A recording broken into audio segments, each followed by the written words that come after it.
Hello and welcome to this webinar. As I say, every webinar, I hate the term webinar, but that's what it is. So that's what we're going to call it. Today's guest is Phil Carter. We're going to be talking about scaling beyond 10 million, which is, maybe that's 20 million these days. I don't know. A few years ago, I used to hear 10 was like the glass ceiling for a lot of consumer subscription apps, but it does feel like somewhere between 10, 20, maybe even 25 these days is where a lot of folks start hitting a wall. But anyways, we're going to be talking about scaling beyond some of these walls where you kind of saturate some of that early product market fit and the kind of early low hanging fruit and subscribers and how to expand beyond that. So I want to introduce Phil first, or actually give Phil a chance to introduce himself. So Phil Carter, take it away. Sure. Yeah. Thanks for having me, David. I also don't love the term webinar, but I guess at some point you just have to embrace it. It's been around so long now. Thanks for having me on again. It's always a pleasure working with you and the rest of the RevenueCat team. Excited to talk about this topic in particular today. I think I've been on record several times over the last few months as saying consumer subscription apps are relatively easy to launch, but very difficult to scale. And so I think this is a really important question to be talking about. Just by way of a quick background, so my name's Phil Carter. I've spent most of my 15-year career in tech and specifically consumer technology. Spent a few years as a venture capitalist in the Bay Area early on, and then moved to Colorado with my wife to start our family here. And I've spent the last 10 years in operating roles, leading product and growth teams at 3 multi-billion-dollar companies. First Ibotta, then Quizlet, where I spent nearly 4 years leading both the user growth and subscriptions teams, and then most recently at Fair, where I led all international category and upmarket expansion. And then for the last year or so, I have been launching and scaling my own growth advising and consulting business, specifically focused on seed to Series C consumer subscription apps. So hopefully many companies like those in the audience today. And excited to talk more. Awesome. So for those of you who don't know me, I think a lot of folks know me at this point from the Sub Club podcast. I am growth advocate at RevenueCat. We're a platform for building and scaling subscription app businesses. So we provide a lot of the tools that help folks do the things we'll be talking about today. And also host the Sub Club podcast, run the Sub Club community. Phil was actually on the podcast last fall. Fantastic episode if you want to go dive deeper into the his frameworks for building and scaling subscription apps. Without further ado, let's get a little bit of housekeeping out of the way, and then we'll jump into the meat of the webinar. So if you have any questions along the way, there's a tab specifically for questions, and we'll hold all questions till the end, and then we'll answer those questions in mostly in order of how they're voted up, although I probably skipped some that we maybe answered in the presentation. We will be going about an hour. We may go over a little for the Q&A at the end. And the last thing is this will be recorded and shared. So it'll be on YouTube probably within the next couple of days. Although, don't tune out now and think you're going to catch it on YouTube later. It'll be fun and having the opportunity to ask Phil questions. If you were to book a time with him to ask some of these questions, it'd be quite expensive. So if you stick it out to the end and ask some good questions, you'll get some great insights for free. And that's kind of what this webinar is all about, is sharing what Phil and I have learned over the years. So the first thing we're going to kick off is actually a poll, and one of my colleagues is going to share that poll. It may have already been live. One thing to note on the poll is that it is anonymous, so we're not doxing you, asking you to share your revenue, and it's going to be shown to everybody else. But we did kind of want to get a sense for who we're talking to in this audience. Last webinar we did was about winbacks, and it was really instructive to see that most people on the webinar actually hadn't been doing winbacks at all. So if a lot of folks here are maybe aspiring to scale to 10 million versus kind of already at a blocker at 10 million, then Phil and I can kind of tailor the content a little bit more toward, what might be more applicable to you, the audience. Phil, any comments on the poll? I'd imagine you kind of have worked with folks all along these different stages, like early trying to find product market fit, those early growth stages. And then, of course, you worked at companies well beyond 10 million a year in ARR. I have seen a little bit all across the spectrum. I would say the sweet spot that I've found I enjoy most is that magical period just after a company finds product market fit, but before they've really figured out how to reliably and sustainably scale their business. But I have worked with, pre-product market fit companies, pre-seed, seed stage companies. I've worked with companies that are much larger.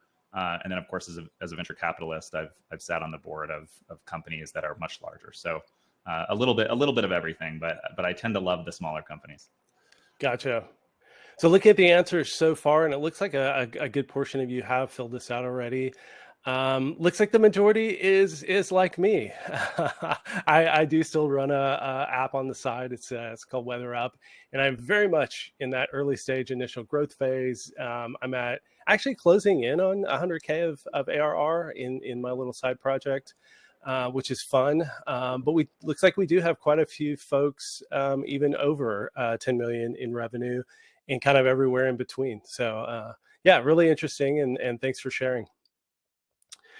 All right, well, let's dive into it, Phil. So the first thing I wanted to talk about is the challenges of scaling beyond 10, 20 million, kind of that, again, as I kind of said in the intro, a lot of apps kind of hit a ceiling. And the first thing that always comes to mind for me when thinking about scaling beyond 10 million is do you have a level of product market fit or a product specifically that in its current form will scale beyond 10 million? I think that's kind of the first question anyone should ask. And we've seen this with Calm and so many others. Strava, Calm, it kind of hit a ceiling with the meditation and they expanded into sleep stories. Strava grew tremendously just on cycling, but they added running. And, one of the big ways to scale beyond any wall that you do hit is expanding product market fit. But then the first question is to be real with yourself. Do you have something that can scale beyond 10 million?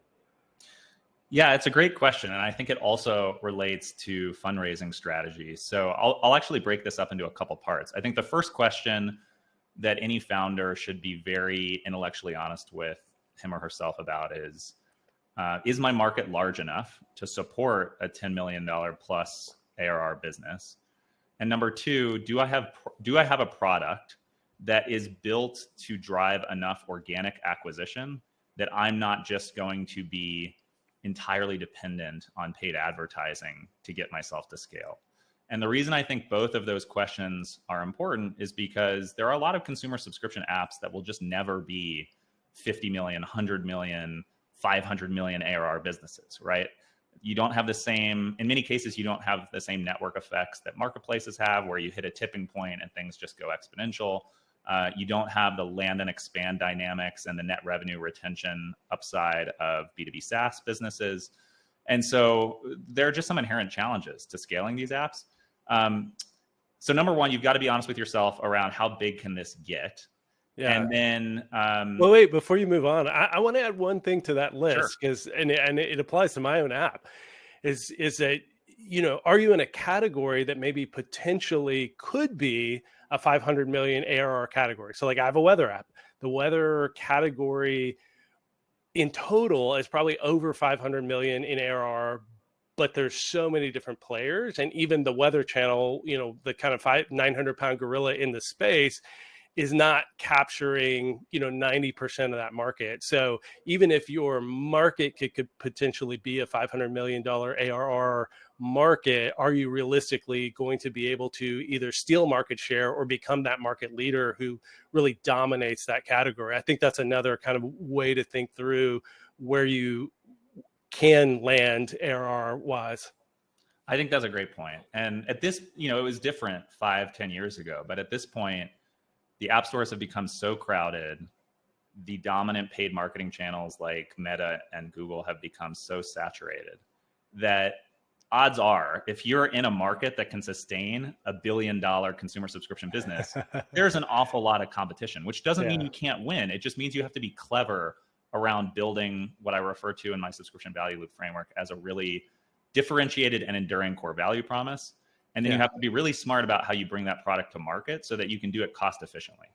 And I think this gets to the second point you were making, which is, okay, Maybe you're Strava and you start with cycling, or you're Calm and you start with meditation. But at some point, either because of competition or because you've tapped out your early adopters, what tends to happen is you move beyond your core, average LTV goes down, average customer acquisition cost goes up. If you're relying on paid acquisition, your unit economics start to look upside down. And so Casey Winters and others have described product market fit as a moving line. It's not like it's, okay, you hit product market fit and you're done, because your customers are evolving. The ecosystem is evolving. More and more competitors are entering the market, especially if you're in a really large, attractive category. And so it's a moving target, and you have to continue innovating both on the product side and on the go-to-market side in order to stay ahead of that curve. Yeah, totally. And then what was the second point? I interrupted you. What was the second point you wanted to make, or was that it? That was it. So the first point was, be honest with yourself around how big your market is and whether you have a product that can scale organically. And that will influence things like fundraising strategy. Do I bootstrap this? Do I raise a small friends and family round and maybe bring in some angel investors and that's enough? Or do I actually go raise a large institutional round of investment? And you don't need to know all that up front, but it helps to understand how big you think your product can get. That's point number one. And then point number two is, regardless of the answer to that first question, just recognizing that product market fit is a moving target. And so you need to continue to innovate on your product and go to market strategy to stay ahead of the curve. But once you've raised institutional funding, the stakes are much higher, because now, you know, if you're a 10-person team and you build a 10 million ARR business, that can be a great outcome for the founder and everyone else on the team. But if you're a $10 million ARR business and you've raised even 10 million in venture capital, let alone 50 or 100 million venture capital, not nearly good enough. And so you're sort of welded to the cockpit at that point. Yeah. Yeah, it's tough. And we were kind of chatting before the webinar started about how understanding that market, you might want to just raise an angel round and see how far you can get, raise a seed round, or even kind of, as you raise money, make sure you're raising money with folks who are aligned with a more modest outcome. And even raising from folks who are willing to kind of adjust those expectations along the way. So if you get to 10 million in ARR and you realize this is not going to hit 100, like, are they okay with that lesser outcome? Can you do, there's actually, we did a webinar on this maybe 2 years ago about funding sources for subscription apps. And one of the folks we had on was, I believe it's now called, it used to be Earnest Capital, and now it's Calm Fund or something like that, or maybe it's reverse. But he has a totally different model for venture capital, where I mean, it's kind of like a super angel-ish, but it's structured where you can buy back equity in the company. And so the returns are high. It's going to be way higher than if you took out a loan, but you probably shouldn't be, taking out a loan, especially a personally guaranteed loan, or running up the credit cards to try and scale your consumer subscription business. So it's, non-recourse, but you can potentially buy back equity, and that's kind of built into the structure. And so, yeah, as you're thinking about funding, just realizing that depending and being honest with yourself about how big the market can really be, and how much competition you're going to face along the way, what your organic growth strategies are going to be in the market you're working in. There are so many other ways to build and scale, from bootstrap to that kind of Calm Fund model, to angels who are aligned. And even, these days the term angel can stretch to millions of dollars, and, seed rounds and pre-seed rounds can be rather large. But yeah, just knowing kind of what you're getting into and what you're signing up for when you raise that capital, I think is super important. Yeah, I agree. And just to put one other point on this. So one of the things we talked about earlier is these app categories have gotten so crowded that more often than not at this stage, new entrants need some sort of niche they can start with and really dominate before they earn the right to expand more broadly into the full TAM of that market. So Strava's example was cyclists, then moving into runners, then moving into everyone else. All Trails, it was backcountry skiers and search and rescue professionals. And then they gradually moved into the much broader casual hiker market. Duolingo started primarily with more affluent US English speakers who wanted to learn foreign languages for trips or for their studies.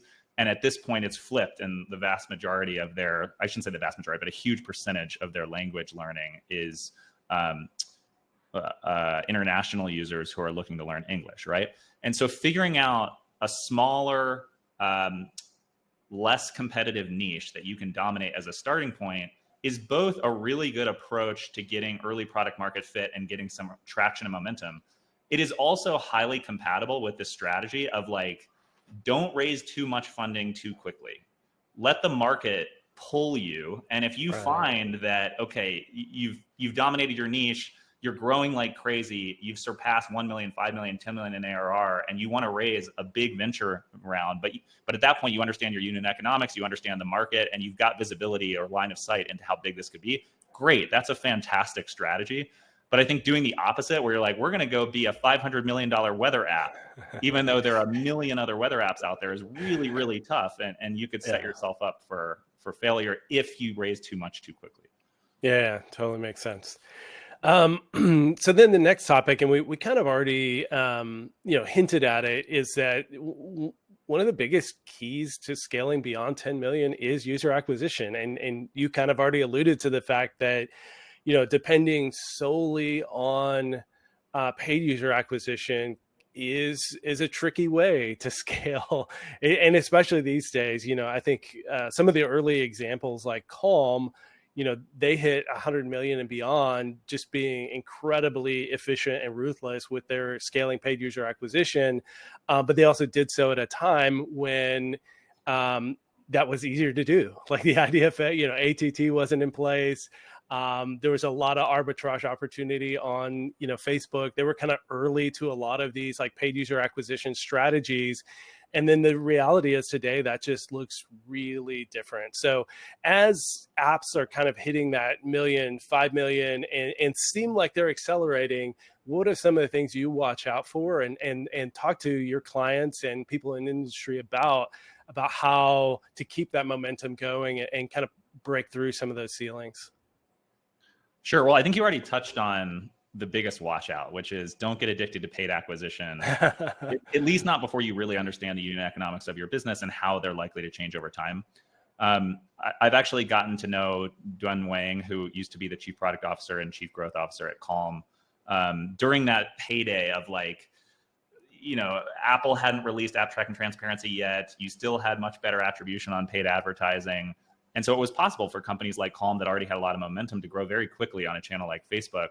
And to her credit, I've asked Dun to come be a guest speaker for my course a couple of times. And she said, I just don't think that a lot of the strategies we used at Calm 3-4 years ago, they're not as relevant today. Like the game has changed.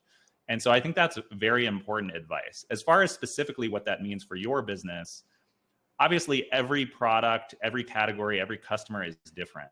But to try to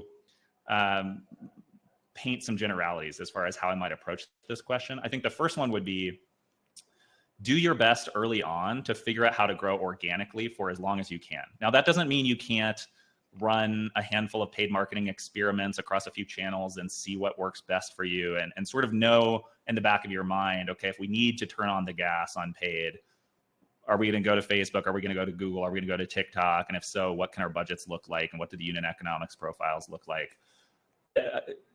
Growing organically is kind of like training at altitude. Like I live in Colorado, right? It's a huge advantage if you can figure out how to grow in the early days through word of mouth or SEO or, organic posts from micro influencers on TikTok. Like whatever you can do to grow without having to spend a huge amount of money is going to give you a huge amount of flexibility and latitude. And then at some point you are going to have to turn on paid. I mean, even Duolingo, I teach a case study on Duolingo in my Reforge course. They basically didn't spend $1 on paid acquisition for the first 5 years of the company's existence until they launched Duolingo Plus for the first time in 2017. And even today, 80% of their acquisition is still organic. But even Duolingo at this point is spending millions and millions of dollars acquiring users through paid advertising. So at some point you have to turn it on.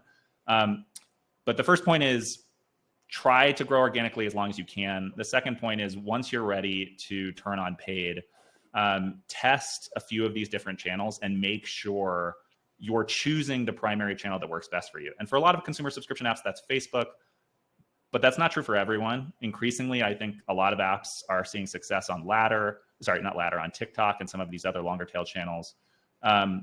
And so make sure that you're not just doing what everyone else is doing. Make sure you've really done your homework and figured out what your unit economics look like across these various paid channels. And then I think the last thing is in 0 to 1, Peter Thiel talks about this concept of the power law of distribution. Brian Balfour and others have also written blog posts on it. But it's this idea that most fast-growing tech companies get something like 70% or more of their acquisition early on from a single channel. And so figuring out what that channel is for you early on is really important. And then the second key is keep an eye on how your conversion metrics are trending through your funnel on that acquisition channel. And as you start to see degradation in those metrics, because at some point you will start to saturate the channel and it won't perform as well as it was performing before, make sure that you aren't waiting to the last minute to figure out what your second and third channels are going to be, because that can be a really painful transition. Yeah, one of the things I've been thinking a lot about lately on this topic is looking for leverage. And some apps do find leverage in paid user acquisition. I don't know if that was a slip earlier saying ladder, but they're kind of an example. Maybe you were thinking about them and their success on TikTok, and they've actually expanded that to Reels. And I've been meaning to have the founder, Greg, back on the podcast to talk about this. But they're early. I don't know exactly what their ARR is, but they did scale on paid user acquisition, but they did so with a lot of leverage. Like they're in the health and fitness category where people are willing to pay more. They had a very high price point, but they had a product that was super valuable that worked. But there's so many other examples of apps that try. And again, another person I had on the podcast was Alex from the plant care app, Greg. And one of the things we talked about on the podcast like 3 years ago was that they found some incredible leverage in working with plant retailers to put little tags in the plants that are sold. Like perfect place to meet your ideal customers when they go buy a plant and then they just spent $30, $60 on a plant. That's the moment where they're like most motivated to make sure that this plant is going to survive and thrive in their home. And so they put these little tags in there. And again, this is something Alex has talked to me about, and we're actually going to probably do a follow-up podcast in the not too distant future. So I'm not sharing anything he shared privately that he wouldn't want, said out loud, but they tried to go from there into paid user acquisition, and they just could not make it work. And when they doubled back down on that initial strategy that helped get them traction, they've seen tremendous success. And now they're partnering with the plant suppliers at like Lowe's and Home Depot and some of these biggest plant retailers in the world, to kind of go back to that original strategy where they had leverage and found success. And so some of these like early strategies that you find that work, like also don't give up on those either. But the thing I see more and more when you really dig deep into some of the biggest apps on the App Store is that they all typically have some point of leverage. Like we talked about AllTrails earlier, and their point of leverage was SEO. They did an incredible job with SEO where they were getting tons of organics. People search whatever trail, find it on the web, and so like look for those kind of funnels and opportunities where you have leverage. And oftentimes, and to your point about how competitive the markets are, how saturated the ad channels are, paid is often not a channel where you're going to be able to find much leverage, especially early on. And so then it's just tough. And so if you can find a point of leverage early on and then find ways to continue scaling that, even when you layer on paid acquisition, you're just going to be in such a better place than if you're constantly trying to optimize to the penny because you just don't have much leverage in that paid advertising. Yeah, I think that's right. Well, and maybe the meta point here is don't don't just do what everyone else is doing. Yeah. So I want to go back. And by the way, the reason for that, and I have a guest post coming out soon in Lenny's newsletter where I talk more about this. But the reason for that is consumer subscription is just a hard category. And the vast majority of consumer subscription apps, and you can see this in the data from RevenueCat's 2024 State of Subscription Apps report, have metrics that won't support a 10 million, 50 million, $100 million plus ARR business at scale. Like the retention is too low, the subscriber conversion is too low.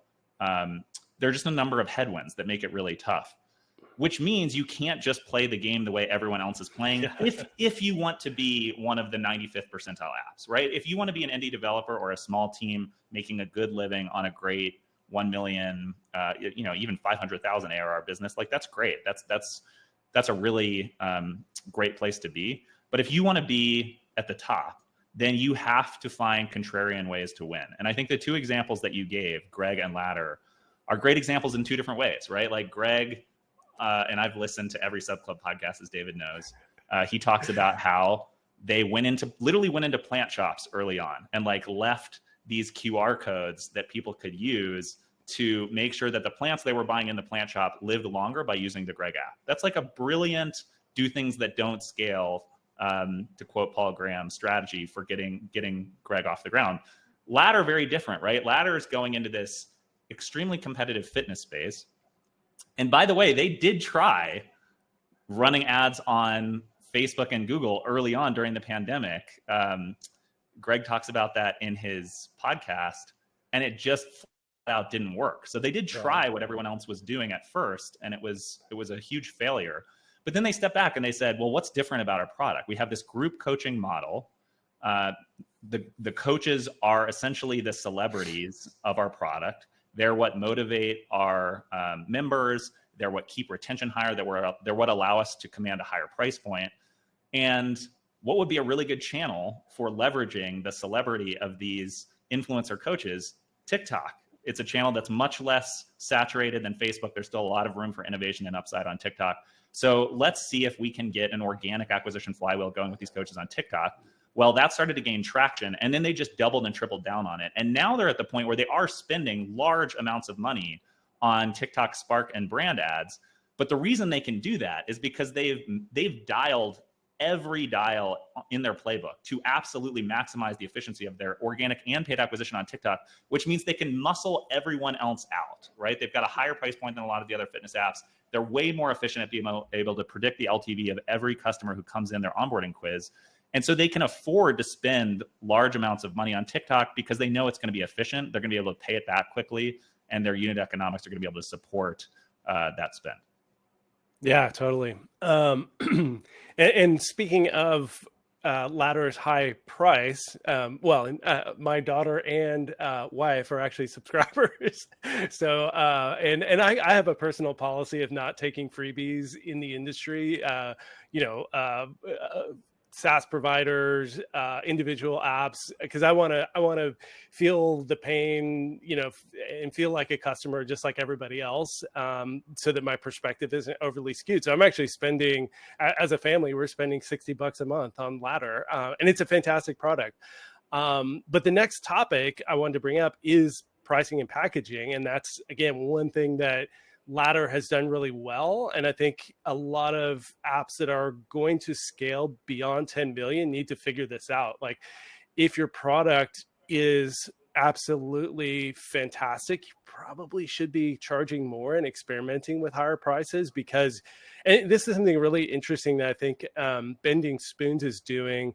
So some of the ways they're running some of these acquisitions aren't going over well with some of the customers. Like, Evernote, they acquired that, and there have been a lot of complaints about them not working on the product and things like that. And I think that's where it can get dangerous. But they're raising prices significantly because there is a cohort of folks in a lot of these big subscription apps that are willing to pay 2, 3, 5 times more than kind of historic prices for subscription apps have been, because they're just delivering so much value. So how do you think about pricing and packaging in relation to scaling beyond 10 million? Yeah, so part of the guest post I'm doing for Lenny is on specific tactics for scaling consumer subscription apps to overcome some of the headwinds that we talked about earlier. And I roughly stack rank them in order of importance. And towards the very top of that list is pricing and packaging. And it's kind of remarkable that, I've run hundreds of A/B tests, if not thousands now, across dozens of different consumer subscription businesses, both as an in-house leader at Quizlet and more recently with the clients I work with. And I consistently see that pricing and packaging is one of the highest leverage, most impactful things that these businesses can do to accelerate revenue growth. While in many cases, keeping subscriber growth neutral or even accelerating it as well. And yet, so many companies will set a price and then they won't revisit it for years, Yeah. which means they're just leaving a lot of money on the table. Now, having said that, I think pricing and packaging are two very different things. So on pricing, there are a number of very reliable tools that you can use relatively cheaply and inexpensively to help determine your optimal price point. And that's above and beyond just running a pricing test in production, right? Ultimately you want to run an A/B test to make sure you've got the optimal price. But tools like Van Westendorp analysis and conjoint analysis, and there are a couple others, Gabor Granger, that you can use, are really helpful for saying, okay, what is the optimal price range for my product? And how does that vary based off of different user demographics, like age, geography, depending on the nature of your product, you might have different personas who are using your app. And so understanding those variables is really important, because then when you go run the A/B test in production, not only can you be more targeted about which prices you test, but when it comes to things like specialized plans for families or students, or running discounts that allow users who don't convert into subscribers within the first 24 to 48 hours, you're just much more intelligent around who you should be targeting with these discounts, and how much the discount should be, and how you should be communicating them. So that's my recommendation on price. I think is something that should be revisited at least once a year, if not more frequently, especially for larger subscription companies. And it's something you're never done optimizing. You should just continue to revisit it and make sure that you're priced correctly, because there's a ton of leverage there. On packaging, there's a lot of complexity that can go into subscription packaging. And for prosumer SaaS or enterprise SaaS businesses, multiple tiers, lots of different bells and whistles, that makes sense because it's a considered purchase, it's a professional buyer. With consumers in general, less is more. Consumers have short attention spans. If you overwhelm them with complexity and make them think too much about what they're buying, you're just going to see conversion rates go down. So the vast majority of consumer subscription apps have a single subscription tier, multiple durations. So, maybe you've got a monthly plan and an annual plan, but a single tier. And usually that's enough. But as you start to become larger, and if you start to develop more than one premium value promise, and I think dating apps like Tinder and Bumble are great examples of this, where Tinder Plus, Tinder Gold, and Tinder Platinum all have different promises they're making to their subscribers. Then there are tools like conjoint analysis in particular that's really valuable, because you're not just looking at the overall willingness to pay for the product. You can get a read on the relative willingness to pay and the marginal willingness to pay for every individual feature. And that means that you can be more intelligent about how you're packaging those premium features into multiple subscription tiers. But again, that's something that I wouldn't worry about as a seed, Series A, Series B business, because more often than not, the answer is just have a single tier. Yeah.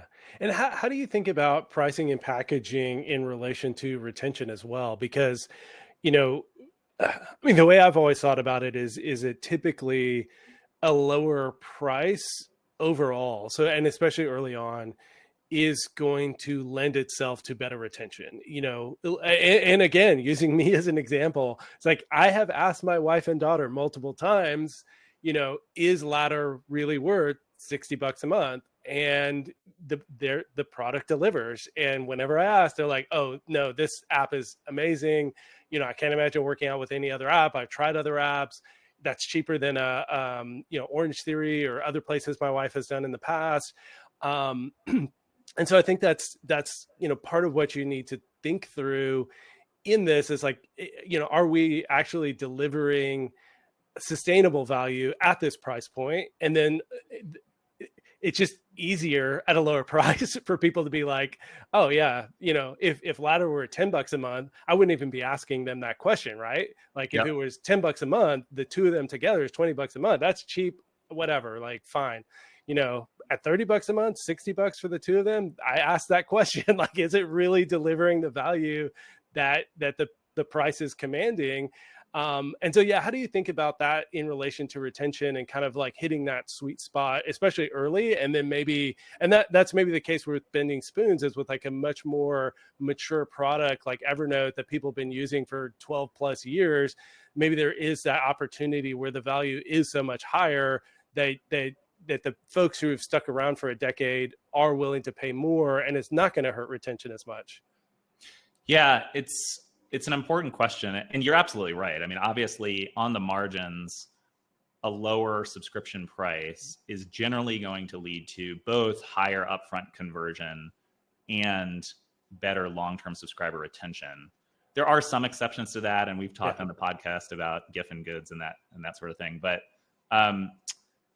But that's the rare exception, right? Right. Now, the counter argument, though, is we talked earlier about how no matter how hard you try to grow exclusively through organic acquisition channels early on, at some point you're going to have to turn on paid, and you're going to have to probably continue to ratchet up your spend on paid acquisition channels to continue scaling. It's just sort of inevitable at some point. And so what that means is you don't want to be artificially pricing your product so low just to spur short-term growth that you don't figure out how to set yourself up for sustainable unit economics down the road when you inevitably have to start relying more on paid acquisition. The other problem you can run into, and this happened with Quizlet, and I think it happened with Strava too, is you set your price too low, you train your user base to expect a low price point, and then the moment you increase your price, even if it's eminently reasonable, right? Even if it's lower compared to many of your competitors, you're likely to trigger outrage among your user base because they've just gotten used to a lower price. And it makes sense, right? Like humans don't like losing things. And so when you tell them, okay, it costs $10, now it's going to cost you $20 or even $12, that can be really frustrating. So I think the answer, and this is the advice that I generally give my clients when I work with them, and we'll run a subscription survey and we'll do the conjoint Van Westendorp analysis, and that's the science part of it. But then the art part of it is, what is our short to medium term growth strategy, and how does pricing fit into that? Right. And it runs across a spectrum, right? Like if you're a product like Quizlet that is very driven by word of mouth and SEO, then you probably want to keep your price a little bit more on the lower end of the optimal price range that Van Westendorp would tell you to price at. Because on the margins, you're going to delight your subscribers. That's going to lead to more content creation, more viral word of mouth, higher NPS scores, higher product market fit scores. And that fuels this virtuous cycle of organic growth. But there are many subscription products that don't benefit as much from word of mouth and SEO, and that really are dependent on paid acquisition to scale, even relatively early on. These would be products like Masterclass, I think is a good example, or some of the hardware devices like Oura Ring or Whoop, right? Like those are expensive products. There are significant costs underlying their services. And so for those, it's really dangerous to price your product too low because you're just sort of delaying the inevitable price increase you're going to need to make later. And in many cases, it's actually better to do the opposite. Like if you're an aspirational product like Masterclass, price your product high early. Your early adopters are going to have the highest willingness to pay. You can build this aspirational premium brand, and it almost becomes a virtuous cycle in its own right, where because you have a higher price point, you have stronger unit economics, you can afford to spend more on paid acquisition channels, which means you can muscle out the competition. And you're training users that, okay, if I'm paying this much for a product like this, I'm expecting a lot. But then if you deliver on that, then it can be a really positive experience. So it really just depends on your underlying growth strategy. Yeah. And then speaking of which, I think a lot of the tactics that we've talked about on the podcast and webinars and otherwise are maybe tactics that that if you aspire to be a 100 million, a 500 million ARR business, you maybe shouldn't use, except for like the very earliest stages. For example, in the very last webinar, we talked about win backs and how it's a good idea especially early stage, is that, if they're not willing to pay, let's take Ladder as an example, because they don't do this, but if they were to have that price of $30 a month, and then you don't subscribe, and then immediately they're offering you $20 a month, you don't subscribe, they offer you $10 a month, you don't subscribe, they offer you $5 a month. So now all of a sudden you have, Ladder would have a cohort of people who are only paying $5 a month. And then over time, they become the next Strava, where they're a massive, people are talking about them, there's word of mouth, and then somebody's like, oh yeah, Ladder's awesome, I can't believe I'm only paying $5 a month. And people are like, well, I'm paying $30 a month, what are you talking about? And so and that's what you're talking about with Strava too, is like, once you kind of set these pricing expectations and you have whole communities around your product, where when you raise a price, there's like this big uproar.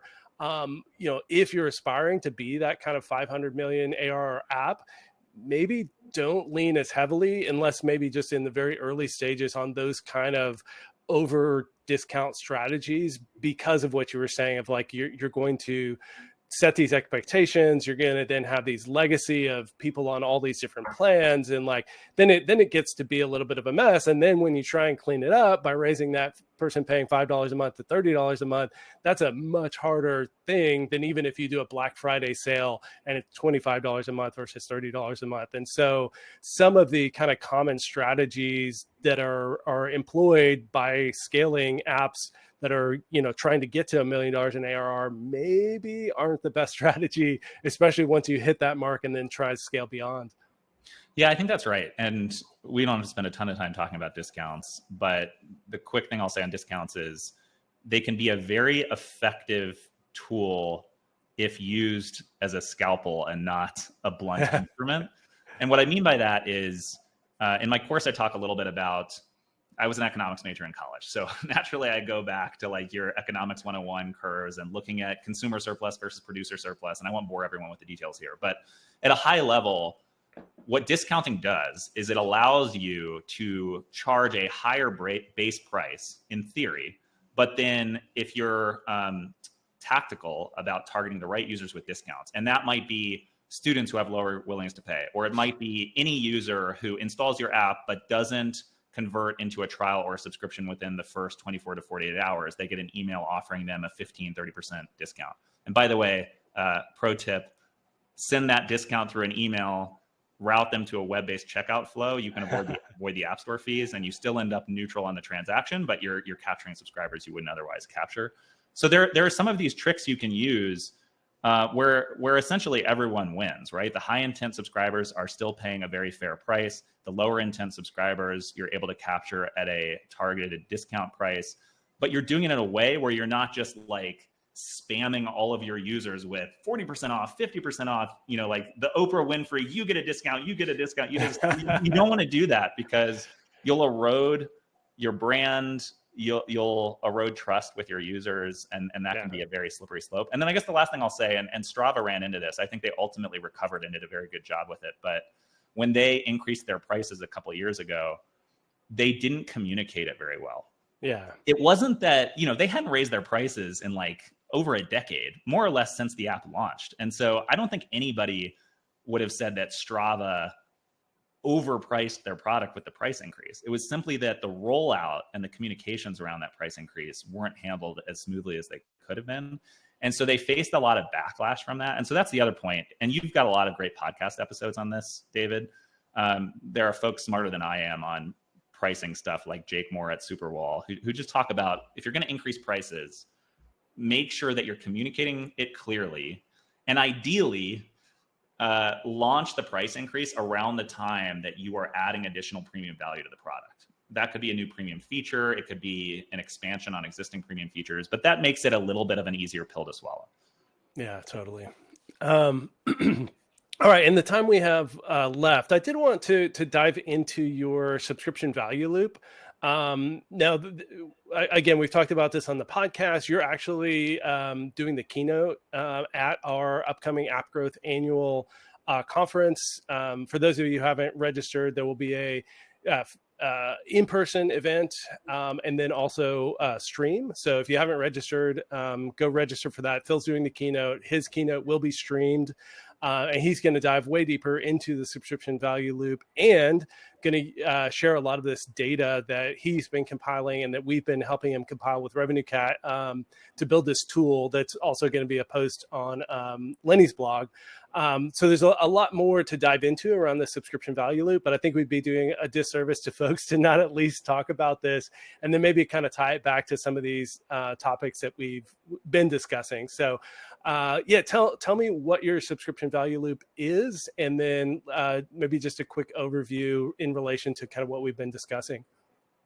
Sure. Yeah. And I will be the first to say that I wish I had had a tool like this when I was leading the growth team, the product growth team at Quizlet. This sort of coalesced over the course of the last few years as I've been working with a lot of different consumer subscription apps. And the reason that the framework emerged was I kept hearing companies using a lot of the same language. Like, okay, how do we think about what core product teams should be doing versus what marketing or growth marketing teams should be doing versus growth product teams? And how do all those pieces fit together? And what came out of that was, well, there's this idea of value creation, which is generally what core product is responsible for, right? Like creating new value in the form of a unique and enduring value promise that is compelling to subscribers and in some cases free users as well if you're a freemium product. Then there's value delivery, which is how are we going to distribute our product, in this case, a mobile app, to our users, and how are we going to do that cost efficiently in a way where we don't run out of money or where unit economics aren't upside down. And then finally, and I think this is often the most overlooked step for a lot of at least early stage consumer subscription businesses, is value capture. Like, how are we going to recapture a high enough percentage of that value from our subscribers in order to reinvest resources into the business, reinvest resources into product innovation, and reinvest resources into paid marketing campaigns as we begin to scale up paid acquisition. And so all of this has come together in this framework that I call the subscription value loop. It's your core value promise at the center, surrounded by these three steps: value creation, value delivery, and value capture.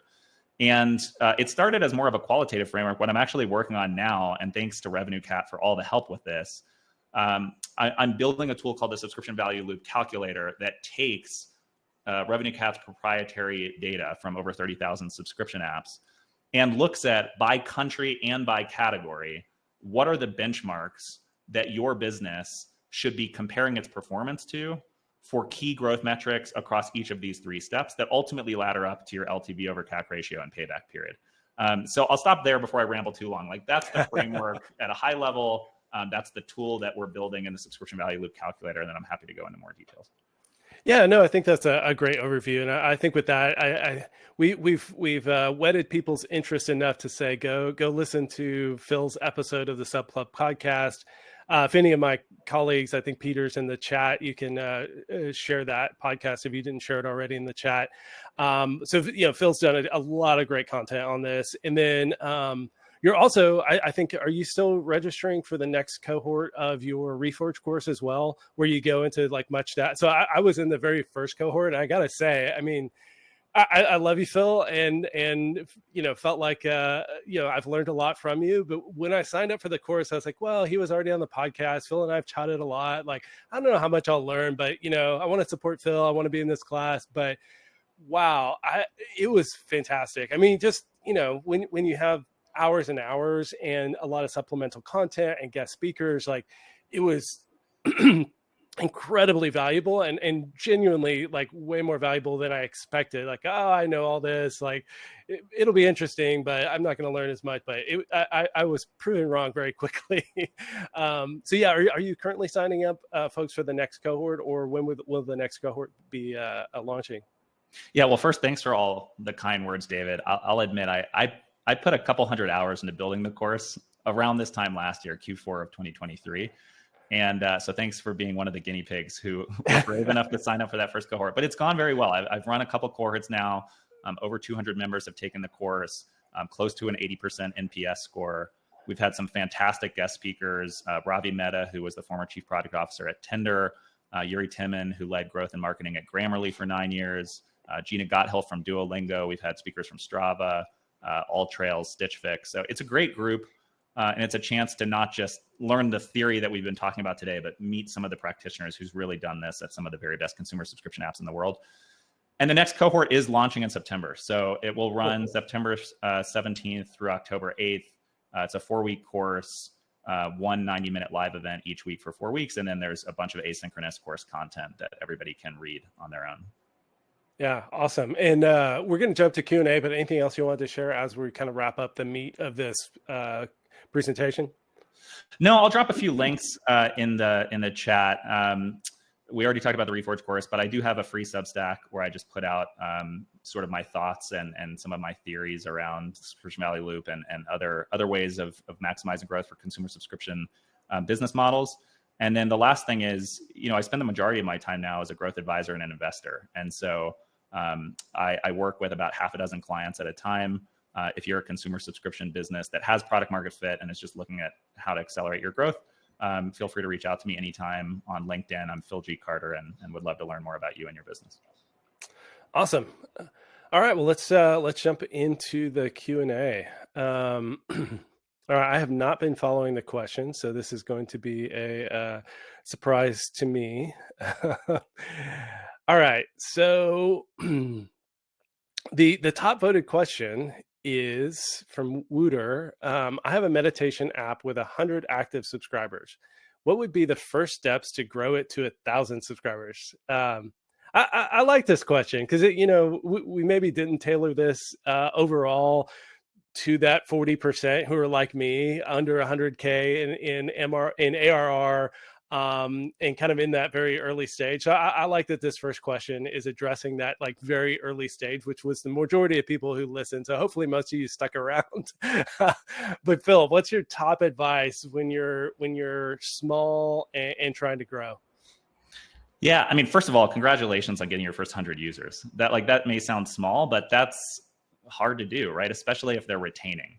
And so I think the next step is to pick up the proverbial phone, or I guess Zoom now, and talk to as many of your best users as you possibly can. Whoever will talk to you, grab 15 minutes, 30 minutes, whatever time they will give you, offer to give them Amazon gift cards or whatever currency is going to resonate with your users. It's worth it, because the key to getting from 100 to 1,000 to 10,000 to 100,000 is figuring out product market fit. That's all that matters in the early days. You don't need to be worrying about paid acquisition channels or what your growth strategy is or anything else. First, you just need to figure out what the right product is. And that all comes down to talking to the users who are already using it, figuring out what they love about it and where to double down, and then also figuring out what could be better. One other specific tool I'll point you to, and this is something I cover in my course, is the 40% test. It's also called the Sean Ellis test because it was created by Sean Ellis, who was the first marketer at Dropbox.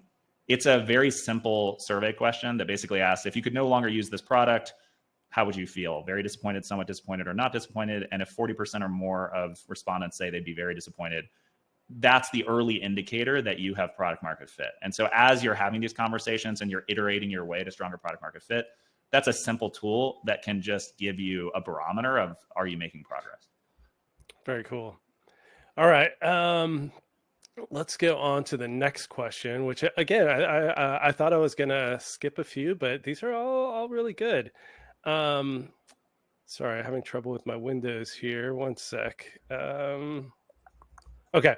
The second question is, what is a good monthly churn rate for B2C apps?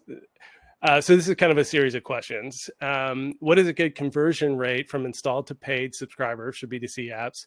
On what KPIs are you looking at when scaling an app with paid ads? And then lastly, what is a good retention rate for a B2C app? And I'm lumping all of those together because I think we should maybe talk a little bit more about the meta and the fact that any one of these metrics matters most in the context of the other metrics. If you have really amazing retention, you can maybe get away with lower initial conversion. If you have really high conversion to paid, then maybe you can get away with a lower free trial start rate. And so many of these metrics that you're asking for. Now, we do share all of these metrics in the RevenueCat State of Subscription Apps report, and you can look at the median, the upper quartile. And then for 2025, and I don't know, Phil, if Rick has shared some of this data with you, but we're actually working on the P90. So what do the top 10% of apps actually look like, not just the top quartile? And that's been fascinating looking at that data internally of like, what are the best of the best? And it really is like sometimes orders of a magnitude better, especially than the median, and even surprisingly better than the top quartile. So maybe the kind of best one to focus on in answering this question is like, what KPIs are you looking at more specifically as you're scaling, and what really matters in those early stages, especially?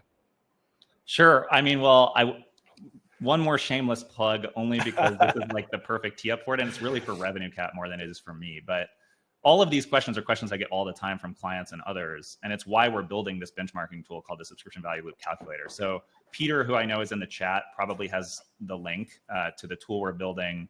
And actually, there's still a survey open. So if you're interested in participating, we're gathering benchmarks from existing companies. Everything's aggregated and anonymized, but that's going to be what powers parts of this tool.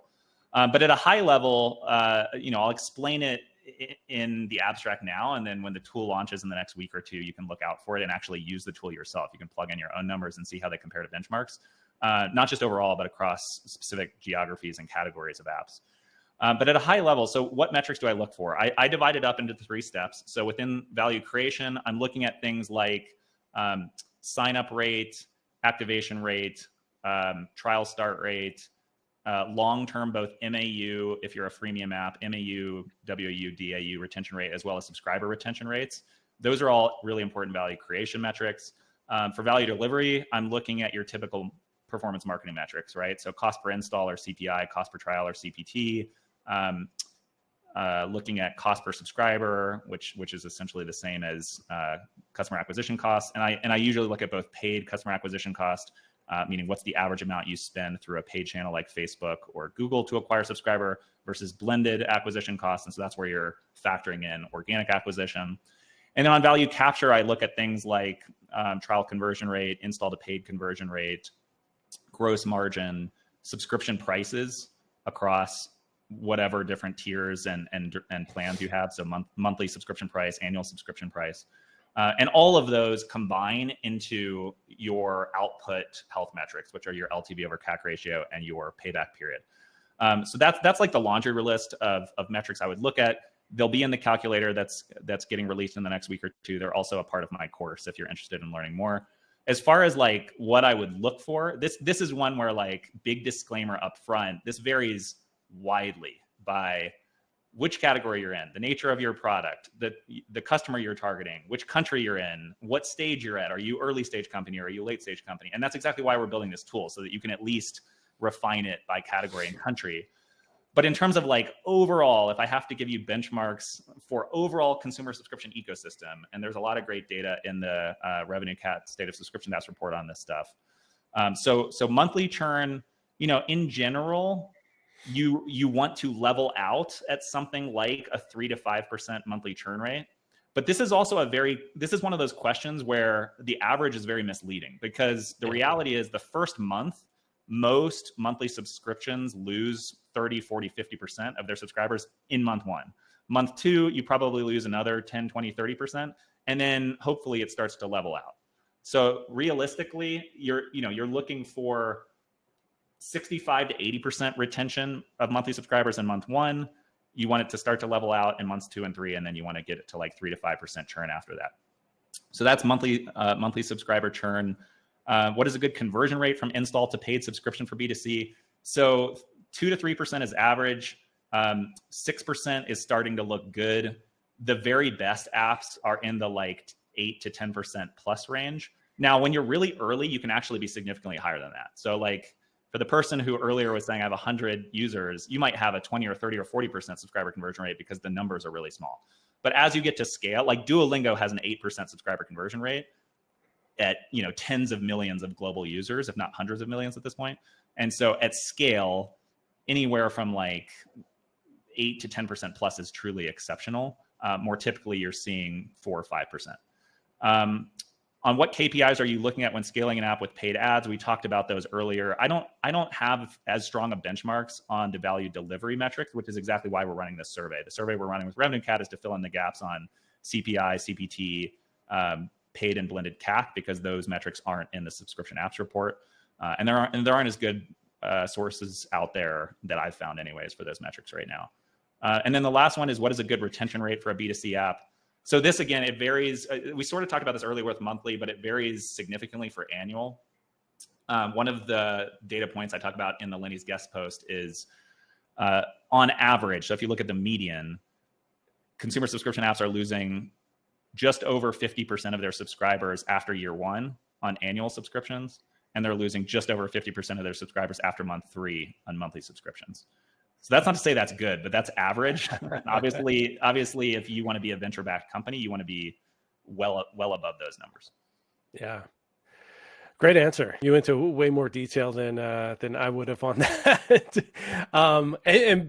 Just because it really is so variable. And if you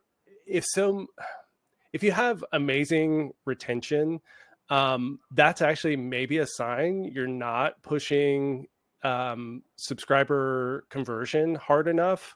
Like some of these, it's like it's all a big, math equation of like people opening the app, starting free trials, converting from free trial, and then retaining for years. And pushing any one of those metrics. I was recently talking to a company where every time they would push, they were able to successfully run some experiments that changed subscriber conversion rate, and they saw a huge increase in that, but then they immediately saw a decrease in retention that more than made up for that. And so the key is finding like the right balance for your app. Is that if you're industry leading in converting people to subscriptions, but you're like well below median in retention, you're not building a great business. So don't overly focus on any one of those metrics, trying to hit a specific benchmark. It's like the goal is to optimize that full funnel across all of those different metrics. And retention really being a key. But again, like if you have too high of retention, maybe your price too low. And so in looking at these benchmarks individually, you don't necessarily want to strive to be in the upper quartile if you're trying to balance that entire equation for your specific app, for your specific category. I was talking to, and actually this was a podcast that was just released with Thomas Petit from, he's an independent consultant, and he was talking about an app where a client that he worked with, where they were charging something like $300-400 a year for this like really, I think it was like kind of a counseling app for couples.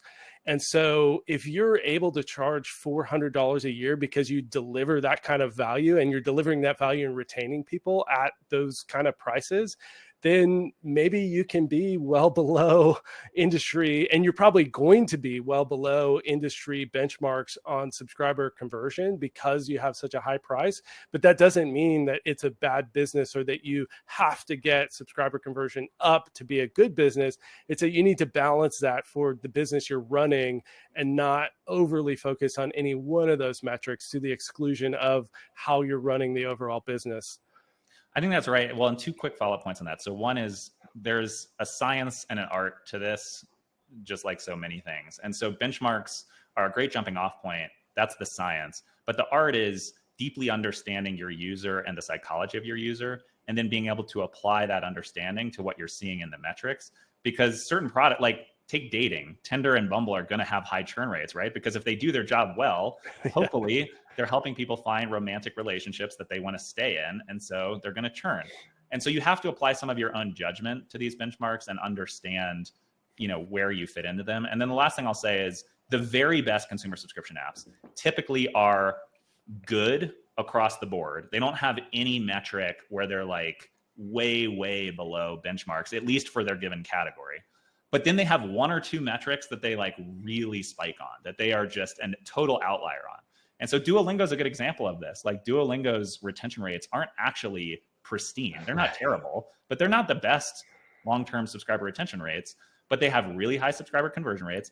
And to go back to reactivation, which I know was the topic of the last podcast, they actually reactivate subscribers at a pretty high rate because, users will learn a language for a little while, they'll go on their trip or they'll do whatever they were studying for. And then a year or two later, maybe they want to pick it back up again, or they want to learn a new language. And so they will see subscribers reactivate at pretty high rates. And so you just have to figure out, where do you have a unique advantage and then optimize for that. Yeah, totally. All right. Next question is, and this is another great one. Do referrals or inviting other people by sharing to use the app still work for consumer or social apps? Yeah. What do you think, Phil? Yes, but with a big caveat, and that is how you go about referrals looks very different for different companies. And there are a couple vectors to this. So one is if your price point is pretty low, and Quizlet was a good example of this, right? Like Quizlet's annual student subscription price when I joined was $10 for Go, which was their lower price tier, $20 for Plus, which was their higher price tier. And then we ended up increasing prices while I was at the company. But it was still a relatively low price subscription, which makes sense because you're targeting students that don't have a lot of willingness to pay. Well, what that means is if you're trying to do an incentivized referral program, you can't do like the Uber give 20, get 20 because there aren't enough unit economics to play with. It just won't work. And so you're forced into this position of like, okay, give a free month, get a free month. Like it's just not that compelling. So number one, I think incentivized referral programs tend to work really well for subscriptions that have very high price points. Like Aura has a good incentivized referral program. Some of the health or finance apps out there with really high subscription prices have great incentivized referral programs. But if you're at a lower price point, it's probably not going to work. What can work for lower price products, especially products that are a little bit more mission driven, and Quizlet's a good example of this. I think Headspace has a great referral program that isn't tied to a financial reward. It's tied to either just the good feeling you get of helping someone else learn to meditate and improve their mental health or helping them succeed in school, or there are alternative rewards you can explore. And those can be like digital currencies, badges or recognition within the app. At one point, I think Headspace even had this program where they basically had a lottery to get like a handwritten letter from their CEO. I don't know if I'm remembering that correctly, but it was some sort of like non-financial reward that was really motivating for their user base. And so it's yet another example of like, don't copy paste what everyone else is doing, understand your user psychology, and then tailor your referral program to that. Yeah, totally. And then to add to that, we're actually going to have Nikita Beer speak at App Growth Annual on unconventional growth tactics. And I think this question was maybe alluding to that a little bit because some of the apps he's scaled, it's like you're required to invite folks to even get into the app to kind of like preload that social network so that the app is more useful once you are actually in the app. And what I'll say is I think those kind of growth loops can work for very specific categories of apps in very specific circumstances. But broadly, especially in like productivity and like most other kind of segments, and even in social, like it's really hard to make those things work unless there's a really specific reason that they will work. And that for most apps, these kind of referral loops are kind of a cherry on top. They're not like the growth driver. It's if you can find, if it's a leverage point for your app because of how the app works, then by all means, like go for it. But I don't think it is going to be a leverage point for most apps because it's just not the way people do things. Inviting a friend. And I was actually just reading, Nikita was on Lenny's podcast. And one of the things he talked about on that podcast was how part of why it worked for Gas and to be honest, TBH that he sold to Facebook and then Gas he sold to Discord was that he was targeting teens, and teens are way more likely to share it among their social circle than, like my weather app. Years ago, I still have like a share button, but like you don't share the weather. And so like, yeah, it's in there. It's probably gotten me tens of users over a decade of having a weather app, but like, unless there's like a really specific reason, and unless your kind of ideal customer profile is a type of person who does share, it's really tough to get these to be like a primary growth driver versus just kind of being a cherry on top. That like, why not do it as long as it's like not super costly in your time to implement and to try and scale it. Like, why not? But it's tough to make it kind of a primary growth driver. Yeah, I think that's right. I mean, Lenny has this framework of the race car, and you've got the different parts of the race car that are analogs to different parts of your growth strategy. And I think he would refer to a referral program as like a turbo boost. It's not your primary engine that's going to drive the car forward, but it can get you a little extra boost, especially if you're smart about how you go about it. Yeah, totally.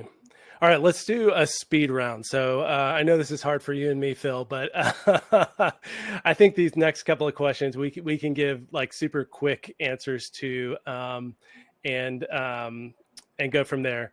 So Katie asks, what are some good strategies to incorporate organic growth motivators in your subscription app?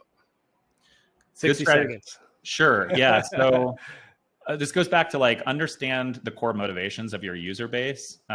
There's this great framework called the Octalysis framework that Yukai Cho put out, and he's actually going to be another speaker at the summit you guys are putting on in September. But once you understand the core motivators of your user base, and for Duolingo, for example, that's accomplishment, it's ownership, it's social influence, then you can tailor things like atomic viral content that is easy for users to copy paste from your app into social channels like TikTok or X. Or you can sort of preload invite flows with text in SMS, or again on social channels that you know is likely to be relevant to the user, so that they don't have to do the work of writing out their own invite message. These again are not going to be like the primary thing that grows your business, but they can be nice turbo boosts. Awesome. All right, last question, again, like 60 seconds. We talked about going too far with discounts and win-back offers, about eroding your brand, but the whole last webinar we did actually recommended that. Could you tell me more about that? And I'll take this one, and I'll try and do the 60-second version. We kind of alluded to this. Maybe this question was asked before we got into this, but I think the real key to those kind of win back offers is like what stage you're at and then what your aspirations are. And so the whole last webinar, we did talk about discounting and all those things. And maybe we should have been a little more clear about framing it. But if you're VC funded, and you need a massive exit to make it work, you need to be a household brand, you need to be the next Duolingo. Those strategies can work early as you're scaling. But as Phil said, it's like you want to use them more as a scalpel, not as a blunt instrument. So last webinar, for those of you who weren't there, go check it out. I think there was a lot of good insights in there to kind of maximize subscribers and to offer discounts and do those things. But when you're trying to become that household brand, it probably is a little more dangerous for those reasons that we talked about earlier. So, all right. Well, with that, I think we do need to wrap up. So we've been mentioning, Phil was on the podcast, so there should be a link to that. There's this QR code to rev.cat/scaling. And there's a bunch of links and further resources from Phil and from the podcast and otherwise. And then, as we mentioned, App Growth Annual is happening in a month. And there's a reason why we mentioned pretty much every speaker who's going to be there. We really got the best of the best from the subscription app industry. Yukai Chow, who created the Octalysis framework. Phil giving the keynote with the subscription value loop and this calculator he's building. So go check that out as well and register for that. Even if you can't attend in person, we are going to be streaming a lot of that. So with that, thank you so much for joining. It's always fun to do these. Lots of great questions, lots of great interaction in the chat. So thanks for coming. And then Phil, thanks again for joining me on this. It was really fun chatting through this with you. Likewise. Yeah, it was always a pleasure. Thanks everyone for joining.